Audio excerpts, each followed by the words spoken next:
Mobile phone से आप अपने दोस्तों से सीधे बात कर सकते हैं। पर अगर इसी मोबाइल फ़ोन पर आपको ऑनलाइन कुछ खरीदना हो, तो आपको एक बिचौलिए की ज़रूरत पड़ती है, जो विक्रेता को गारंटी दे पाए कि आपने पैसे दे दिए हैं। पर क्या ये मुमकिन है कि एक क्रेता और विक्रेता आपस में सीधे समझौता कर लें, बिना किसी बिचौलिए की सहायता के? ब्लॉकचेन नामक एक नई टेक्नोलॉजी ऐसा मुमकिन कर रही है।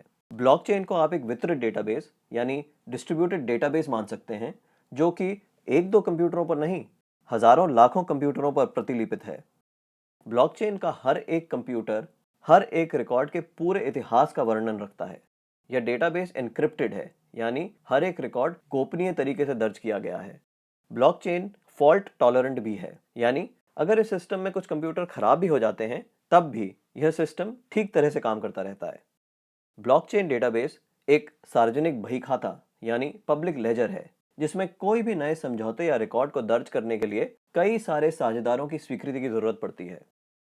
इसको हैक करना बहुत मुश्किल है, क्योंकि ऐसा करने के लिए हैकर को एक ही क्षण हजारों कंप्यूटरों को एक साथ हैक करना पड़ेगा। यह कारण है कि हम ब्लॉकचेन को एक सुरक्षित टेक्नोलॉजी मानते हैं। ब्लॉकचेन का पहला प्रयोग हुआ था 2008 में, जब बिटकॉइन नामक एक डिजिटल मुद्रा का आविष्कार हुआ। बिटकॉइन मुद्रा किसी देश, सरकार या बैंक द्वारा नियंत्रित मुद्रा नहीं है, यह एक डिजिटल मुद्रा है। अधिक जानकारी के लिए आप बिटकॉइन को गूगल कर सकते हैं।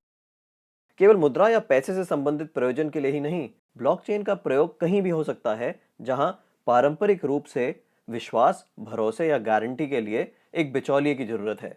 जैसे वह सभी सौदे जिनकी आज नोटरी पब्लिक या किसी सरकारी संस्था को पुष्टि करनी पड़ती है। मान लिया जाए कि आप एक मकान खरीद रहे हैं। आप चाहेंगे कि इस सौदे को सरकारी रजिस्ट्रार के यहाँ दर्ज किया जाए, ताकि आपको एक सरकारी दस्तावेज मिले जो साबित करे कि आप उस मकान के कानूनन मालिक हैं।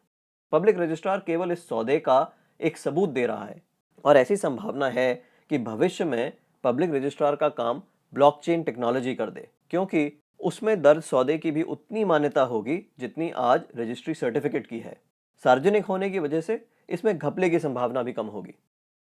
ब्लॉकचेन टेक्नोलॉजी के उपयोग के कई और संभावित उदाहरण हैं। जैसे किसी सरकारी योजना के अंतर्गत यदि एक गरीब आदमी को कुछ वेतन मिलना हो, तो ब्लॉकचेन टेक्नोलॉजी से उसको वह रकम सीधे उसके मोबाइल फोन पर दी जा सकती है। या अगर किसी प्राकृतिक आपदा से ग्रस्त लोगों को नुकसान भरपाई करनी हो, तो उनकी सहायता राशि सीधे उनके मोबाइल फोन पर दी जा सकती है। इससे भ्रष्टाचार भी कम होगा।